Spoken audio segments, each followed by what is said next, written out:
Yan sa mga chong, mga chang. Kumusta kayong lahat, mga chong, mga chang? Kumusta ang Paska nyo? Paguran, di ba? Ako'y pagod pa eh. Galing sa Pilyo, 1 o'clock kami dumating, nakarating na kami dito sa Glipada, almost mga magsi-6 na. Anyway, ito yung mga susi ng aking dinadrive. Ayan, which is meron ng Ferrari si boss. Ayan.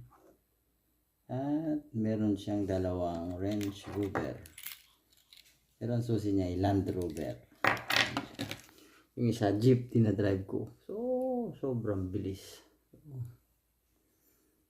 Talaga namang mabilis, sobrang bilis kasi si boss, si amo, ang takbo ay mga 170. Ako nakakapagpatakbo din ng mga 165. Nakakatakot pero sa ano naman yun, sa Atiquio Dos, talagang buwelong-buwelo. So, yun lang. At meron ako ditong kaunting pang lunch. Yan.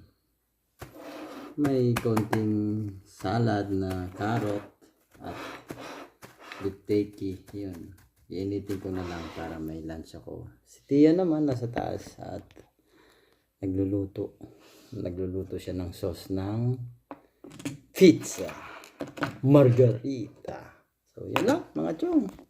Comment kayo kung saan kayo pumuntang nung Paska. Kami sa Pilyo. So maganda, napakaganda. Marami pa akong ipapakita sa inyo doon. So ano bang dapat natin gawin? Abangan nyo na lang ang aking mga kakaunti at mga minimal na vlog. So yan lang. See you again, mga chong, mga chang.